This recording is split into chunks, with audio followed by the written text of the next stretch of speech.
If something terrible happens to you, you should never ever forget it, because if you forget it, you may walk into it again. This is basically because we have not taught our children and the people in the world how to employ our faculties, then everything hurts.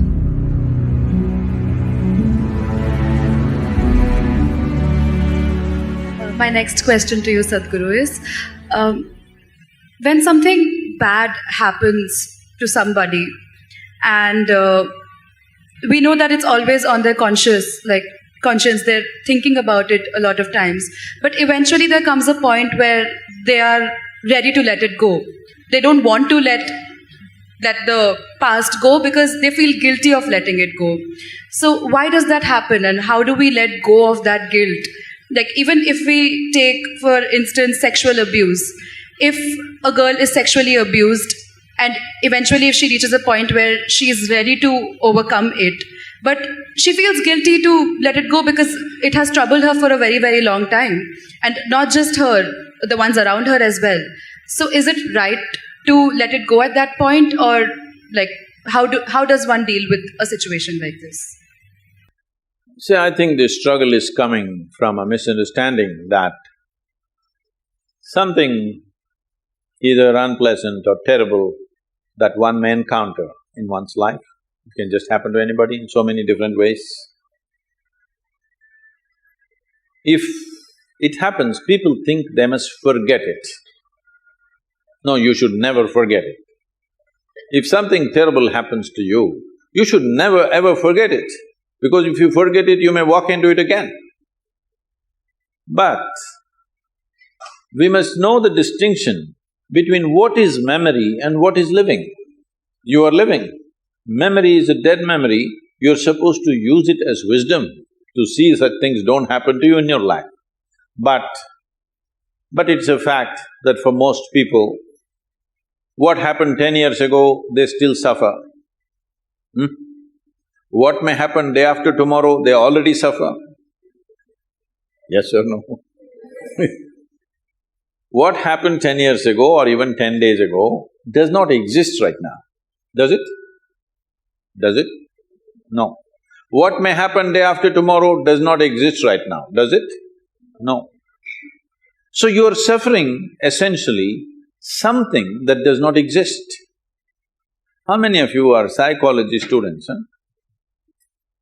Is there a medical term for those people who are suffering something that does not exist?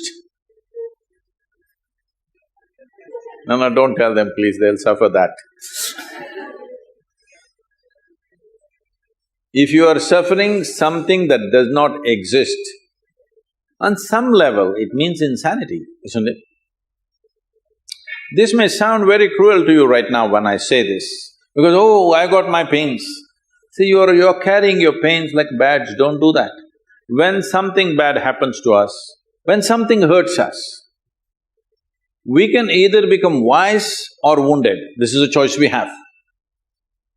Either we can become wise with it or we can become wounded with it. As we already went through this, life is just a certain amount of time. It's ticking away. As you sit here now, you are 1 hour closer to the grave since you came here. Yes or no? Yes, it is. It's going away for all of us. So in this, where is the time to carry every experience like a wound? No. This must become your wisdom. If terrible things happen to you, you must become wiser than others, sooner than others, isn't it? But unfortunately, most people choose to become wounded simply because, again, in our systems of education, we have done nothing about the nature of human mind. We are busy studying frogs and cockroaches and trees and chemistry and physics and planets and everything. No attention to the nature of this one. So we don't know how to use our faculties. The greatest faculties that you have right now as a human being is, you have a vivid sense of memory. Everything that happened, you can remember as if it's alive right now. Yes? There is a repository here, there's an archive in your mind which can replay the whole video if you want. But this has become a problem. You started suffering the old movies. And there is a fantastic sense of imagination, so you already suffer a tomorrow which is yet to come. This is basically because we have not taught our children and the people in the world how to employ our faculties, how to use our memory, how to use our imagination, how to experience life right now, how to sharpen the experience now. Your whole life is happening between these three dimensions: memory, present experience and imagination. This is your life, isn't it? These are three dimensions. We call them trikala, three dimensions of time. All your experience of life is happening here. But if you lose distinction between what is past, what is present, what is future, then everything hurts.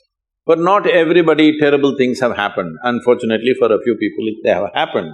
But the rest of the people are simply suffering something, isn't it? Because it's fashionable to suffer.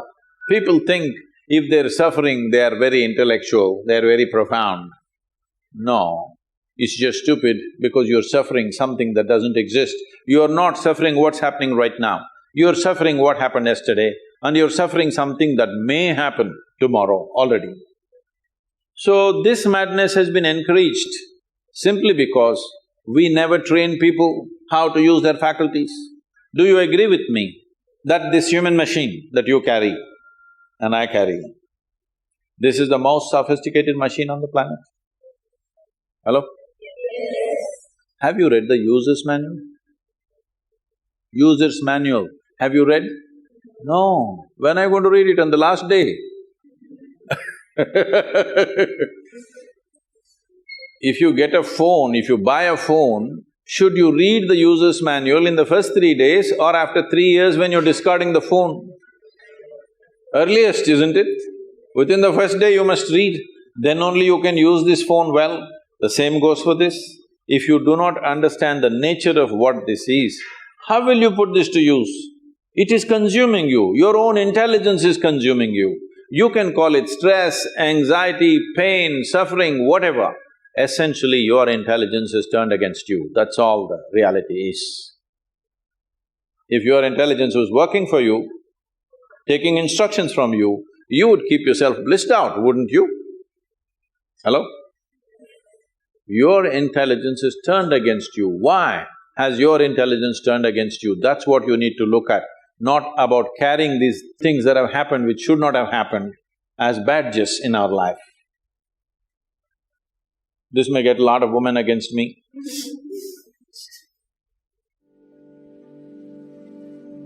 If I was against you, I wouldn't be here. Yes?